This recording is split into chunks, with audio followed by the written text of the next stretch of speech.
Que a nossa fala possa ser útil, inclusive transcrita a posteriori, né, por uma gravação aí dessa ambiência do Fórum Social Mundial, para parabenizar todas as entidades, não é? Parabenizar a enfermagem brasileira pela grande iniciativa, pela batalha que realizou numa das mais memoráveis mobilizações da história dos profissionais regulamentados em nosso país. São profissionais que estão em múltiplos espaços nas 3 esferas do Estado Nacional e no setor privado, com e sem fins lucrativos. Essa é uma transversalidade que dá o gigantismo à enfermagem e que a coloca na proa para a conquista desse piso ser, sem dúvida, um pré-requisito para que as demais categorias também venham a ser atendidas na dignidade salarial. Nós estamos em tempo de recuperação de uma fase de direitos no Brasil. E eu fiquei muito feliz em ouvir a fala do ministro Padilha, assim como na oportunidade que estive com a ministra Anísia, a sua afirmativa de que não há contestação sobre as 2 PECs e uma lei aprovada. Sem dúvida alguma, agora é hora de afunilar o processo. Houve uma eleição, uma mudança de governo no transcurso, um processo de bastante turbulência no país dessas últimas 2 semanas, não é? E, obviamente, hoje é dia 24, não é? Então há 24 dias um governo tomou posse no país. E o grupo de trabalho já está formado. Então, algumas pessoas nas redes, é claro, a ansiedade fala alto, o salário baixíssimo, a exploração do trabalho, é blá blá blá, não é? Eu quero dizer que não é blá blá blá das entidades. E eu própria, você assume muitas, sim, eu assumo muitas, porque sou deputada agora assumindo meu 6º mandato e eleita por essas lutas, eleita pelas lutas dos trabalhadores. Então, o sofrimento da enfermagem, ele é um sofrimento que precisa ser estancado, né? O ministro Barroso, que acredito que ainda esteja afastado em função do infortúnio sofrido na sua família, né, na minha opinião, ele já tem elementos suficientes para derrubar a liminar, até independentemente do trabalho do grupo. Mas o grupo é uma atitude de responsabilidade, tanto das entidades como da ministra Anísia. Fomos nós que pedimos a criação do grupo. Nós 3 assinamos o pedido do grupo, eu, o deputado Mauro Filho e a deputada, hoje secretária, Carmen Zanotto, que, evidentemente, única enfermeira da casa, foi a nossa capitã nesse processo. E hoje nós entendemos que o grupo de trabalho ele poderá tirar dúvidas, talvez alguns agentes públicos que não tenham acompanhado de perto. A enfermagem, ela não impacta, a nova PEC não impacta, os recursos não impactam no orçamento dos municípios. Ontem eu sentei com o prefeito para explicar o que era superávit de fundo público. E ainda de bandeja, com a assessoria de uma série de técnicos, nós colocamos a parte não legislada do pré-sal, que poderá servir de socorro para essa e outras categorias. Então, a verdade é que o nosso dever de casa foi cumprido. O Legislativo cumpriu o seu pedaço. Nós aprovamos 2 emendas constitucionais para dar suporte a um projeto que vinha sem garantias. Maravilhoso, indispensável, amoroso do senador Contarato, mas precisou da constitucionalização na PEC 11. Para que o setor público, por exemplo, tivesse acesso, para que as judicializações fossem minimizadas, né? E que poderiam ter sido maiores do que o que nós estamos vivendo. E depois, a PEC dos recursos. E a PEC dos recursos, muito do estudo da especialidade do deputado Mauro Filho. Quero também mandar um abraço para o deputado Rui, que havia me pedido que informasse tudo da enfermagem a ele, mas eu fiz essa cirurgia, ainda estou demasiada, por isso o meu atraso que tive que fazer uma revisão cirúrgica, Castanha. Então, eu quero, portanto, dizer que agora esse grupo de trabalho, ele planificará. É uma pena que os parlamentares não fazem parte do grupo. Mas ele planificará a estrutura, não é? Como descer o dinheiro. Não é? Carmen tem uma ideia, tem outros que têm outras ideias. Na minha opinião, nós temos que entender que o setor privado, ele já é atendido em parte pela emenda constitucional 127. Aqueles que são conveniados igual ou maior de 60% ao SUS, esses já estão contemplados. Tem como descer pelas contratualizações, pela estrutura dos convênios estaduais, que são estruturas tripartites e plenamente controláveis. Então, não existirá qualquer tipo de abalo legal para o cumprimento dessa emenda constitucional. Não é só uma lei. Está na Constituição, precisa ser cumprida, né?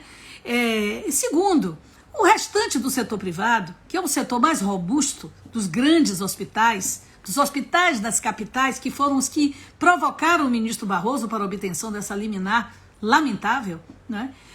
Nós temos que dar o direito aos sindicatos à negociação coletiva. Nós temos que colocar para os hospitais que eles paguem o piso, né? E, evidentemente, no parlamento, nós vamos dar seguimento à luta por desoneração, à luta pelos projetos que estão engatados com aumento de recursos, né, para a saúde, no caso, o projeto dos jogos, o pretenso projeto da mineração que ficou parado no Senado, assim como dos jogos também. Então, o setor privado poderá se beneficiar por essas ações indiretas do Estado brasileiro, né, que abriria mão, em tese, de arrecadações para o benefício do pagamento de uma categoria numerosa, proletarizada, sofrida e explorada. Então, eu penso que o foco no momento, nós temos que mostrar isso ao ministro Barroso. Logo que ele volte dessa condição de enlutamento, com o qual eu me solidarizo, né? Evidentemente, é necessário mostrar que o que ele pediu, nós já demos. Nós já demos o suporte constitucional que inicialmente ele achava que não tinha, então tem 2 emendas constitucionais. 2. A Constituição foi mudada 2 vezes, isso não é um grau de dificuldade leve. Envolveu muita articulação, envolveu muita presença, muito sacrifício, muitas noites desse fórum que está aí, das parlamentares que estão aqui. Então, eu quero dizer que o ministro Barroso, ele tem tudo na mão. Ele já tem a constitucionalidade, ele tem as fontes, ele tem parte do setor privado que ele temia que ficasse vulnerável. Por exemplo, a minha querida instituição, Obras das Instituições Irmanduce, as Santas Casas de Misericórdia estão amparadas pela emenda constitucional 127. Não existe risco para elas. É só o Ministério da Saúde fazer esse desenho de como descerá o dinheiro. Nem todos estão nos programas nacionais do SUS, assevero. Muitos estão em vários, mas não estão em todos. Não dá para pagar parte e deixar parte.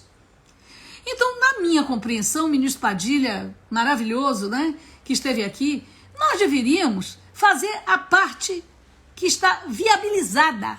Qual é a parte que está viabilizada? Setor público, setor filantrópico, setor privado com mais de 60% SUS. E vamos continuar buscando alívios fiscais para o setor privado, mas colocando na mesa o setor privado uma decisão constitucional de pagar o piso aos seus trabalhadores. E nós sabemos quais são os salários que o setor privado pratica para médicos e outros profissionais, etc. Então, penso que o grupo de trabalho ele deva focar na emenda constitucional, né? Verificar que nem todas as áreas contempladas na Constituição estão em programas federais do SUS. Isso é muito importante que a gente observe, porque pode ficar uma parte que está incluída de fora. Esse é meu medo. E a gente não pode permitir isso. A emenda constitucional tem que ser cumprida na integralidade. Agora, o setor privado mais forte, esse nós temos que procurar, como nós já havíamos discutido isso, nós temos que procurar alívios fiscais. Eu fico por aqui, né? Não quero me estender, quero abraçar todas e todos, muita saudade, né? Estou indo para Brasília hoje, apesar disso, a semana que vem estarei com vocês também, é a semana da posse também dos deputados e deputadas, né? E, evidentemente, vamos acompanhar de perto, na forma que for possível, o grupo de trabalho, para que a gente possa ajudar a não ter, né, qualquer tipo de dúvida sobre o texto da emenda constitucional. Entreguei em mãos a emenda constitucional à ministra Anísia, ao seu secretário de Atenção, à Saúde, não é? O ministro Padilha já conhece sobejamente, porque foi o relator dos impactos, não é? Então, acho importante que as entidades, são 8 que estão no grupo de trabalho, passem o contexto integral da emenda constitucional, para que nós não possamos ter quebras, porque a quebra não nos interessa, né? Vejo boa vontade no governo, vejo boa vontade, apesar de algumas vozes terem questionado que no dia da reunião dos sindicalistas não era esse o foco da reunião dos sindicalistas com o presidente. Era outro foco, era o salário mínimo, era o setor seletista do salário mínimo, enfim. Mas nós temos um foco, que é fazer a Constituição ser cumprida.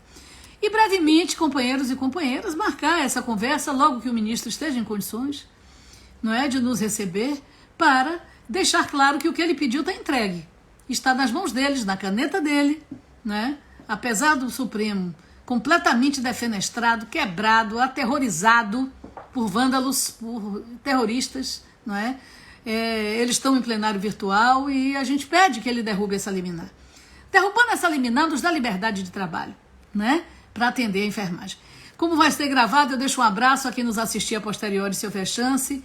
Fiz questão de aqui fazer essa fala também ao vivo no meu Instagram, né, no Fórum Social Mundial, com o Fórum Brasileiro da Enfermagem, lutando permanentemente, sem parar, para que a enfermagem brasileira ela tenha uma dignidade salarial, pelo menos inicial, né, que é essa dignidade salarial, porque inclusive merece muito mais.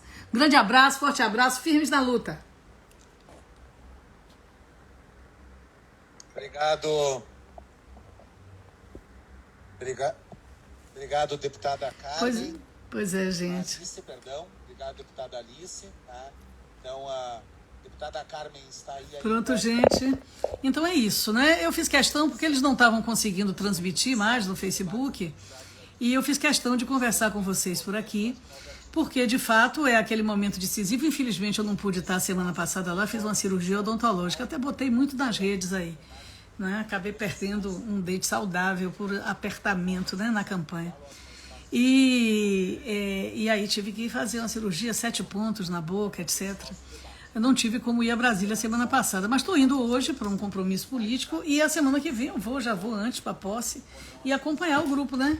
Apesar dos parlamentares não terem entrado formalmente no grupo. Mas tudo bem, é uma decisão do Ministério da Saúde, é o grupo técnico. O importante é que as 8 entidades da enfermagem entraram. Então eu peço assim paciência, sabe, gente? Pra gente focar naquilo que tem eficácia. Não adianta xingar as entidades, dizer que os parlamentares é blá blá blá, fiquei danada essa semana com isso, não é? Não adianta. O que adianta mesmo é medida concreta, é como é que vai pagar. E a gente deu como vai pagar, o ministro Barroso tem que garantir, liberar, liminar. Porque o Ministério pode chegar à conclusão de como pagar e não poder pagar porque a liminar está segurando. Então, por favor, isso é fundamental, com todo respeito a ele, é o momento que ele está vivendo, perdeu a esposa jovem, né? Uma situação bem difícil mesmo, e o Supremo todo quebrado, eles não podem nem ir no lugar de trabalho, foi quem mais foi atingido. Então, né, nós sabemos de tudo que estamos vivendo e eu acho que agora é focar na definição de como o dinheiro desce, é dinheiro público, né? Então tem que descer com precisão para o Ministério Público não ir em cima. Então o governo está certo nisso, não vai botar o CPF em risco. Então, ver como é que o dinheiro vai descer para as instituições para abranger toda a enfermagem dos setores que estão previstos na PEC, né? Na emenda constitucional. E, efetivamente, os demais do setor privado, a gente continuar na luta para aprovar coisas que aliviem. Eu, particularmente, acho que os ricos não precisam de tanto alívio, né? Mas é isso mesmo, né? Vamos lá. Às vezes, para você conquistar um direito, você precisa fazer sacrifícios de Estado.